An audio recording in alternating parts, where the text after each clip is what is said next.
Hello, good afternoon everybody, and welcome to this third newsletter video cast on our newsletter. It's the 21st of March 2021. That means it's the Equinox, a wonderful time when there's exactly as much light as there is darkness in the day. And it also happens to be the feast day of Saint Enda, the local saint here. We have lots of saints here that are known locally. Saint Kieran, Saint Columkill, just there's so many of them. But Saint Enda is the primary one because he's the one who brought all the other monks to the island way back in 485. And he ended up creating here about 10 different monasteries. And they sort of created the template for every future monastery from there on in. So he's known as the patriarch of Irish monasticism. So a very important figure here on the island. And nationally and internationally. Even though he's not probably one of the most popular of the Irish saints, he's actually one of the most important in terms of our history. Anyway, that's not what I want to talk to you about today. What I want to talk to you about today is a sense of destiny in your life. I cannot say that everyone feels a sense of destiny in their life, but I certainly know that some people do, and I certainly know that I do. And sometimes you can see that sense of destiny emerging even in a small child. I saw it once in a small child, probably aged about 4 or 5, was already going around his granny's house with a plastic drill in his hand, drilling holes in walls and chopping up things and just working and building all over. And he's ended up to be a very successful builder now in London as an adult. And I'm also thinking of other people who discovered a sense of destiny in their childhood, like, say, Liam O'Flynn, the great Irish uilleann piper, who thought, well, his family thought he was destined to be a school teacher just like his parents were and his grandparents before him, until one day he was introduced to the uilleann pipes and something inside in him took light and he attached himself to the uilleann pipes and began to get lessons in it, and that became his whole life. That, in a way, became his destiny. So there's something there, and of course I can speak for myself as well.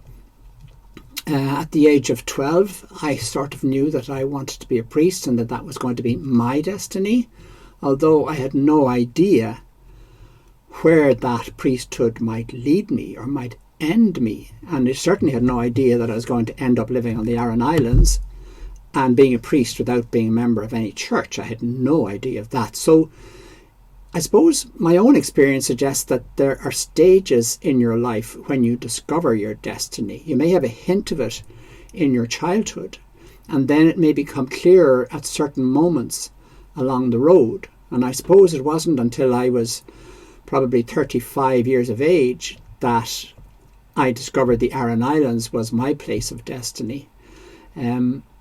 And so that's fairly late in life, as you discover who you really are and what your life is meant to be about. I could say that clearly up until that time, I wasn't sure what my life was going to end up being about.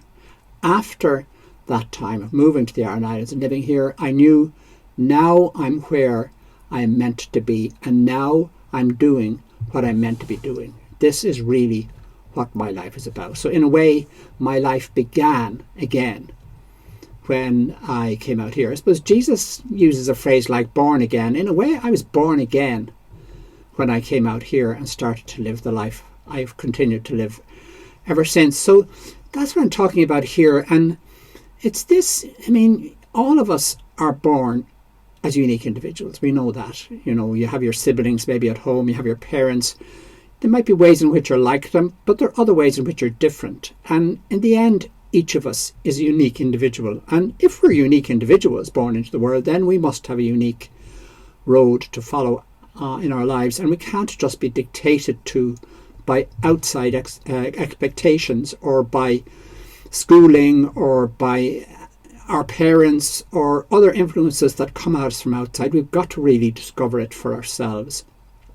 And that's, I think, where the Irish spiritual heritage can help us, because the Celtic monks in particular used to speak about searching for your place of resurrection. That's what they called it.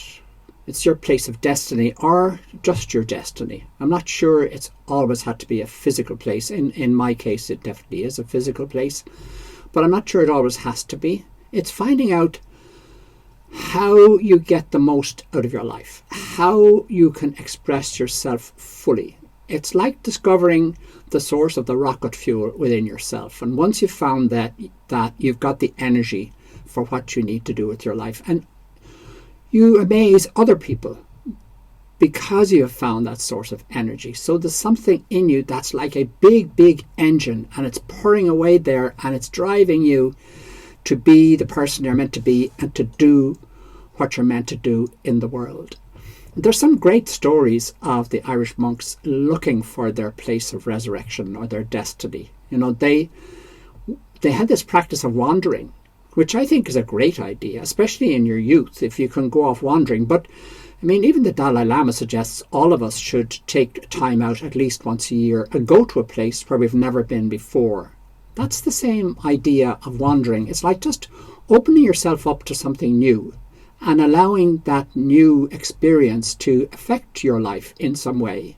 When people go on pilgrimages or on holidays, especially if they go with a searching attitude rather than just with the attitude I'm going to relax and just unwind, and then I think they open themselves up to being changed in some way by that experience. And these monks had the practice of that, and they called it wandering or peregrinatio. And they wandered all over Ireland, but they also wandered all over Europe, and they wandered all over the Atlantic Ocean, as we found out as well, in boats. And they were searching. And if you look at the stories of the Irish saints in that context, it's extraordinary how they found, each of them in an individual way, their own destiny. Like, Irish monks are famous all over Europe for all sorts of strange reasons. You know, that they found the place eventually where they settled down. And you have St. Gall, who settled in St. Gallen. It's now a city called after him in Switzerland. And he just found the spot there. He'd been wandering all over Europe, but he found the spot there. Then he said, I'm not going to go any further. This is it for me. And he built his little hut in a forest, out in the wilderness. And that place that he built his hut is now a big city called St. Gallen. And it began as a city by him putting his first hut there and being helped by the bears to build it. And there are other stories like that, like St. Goblet was a young woman who lived as a monk in Asir here on the Aran Islands in the 5th century, very early on. But she got a message. The story goes that she got it from an angel. And the message said, you've got to leave Asir now, and you've got to head south, and you'll be shown a field. And in that field you will see 9 white deer lying down. And that's where you're to build your monastery. So that's what she did. She found her field way down on the border of Cork and Kerry in Ballyvourneen. And she set up her monastery there.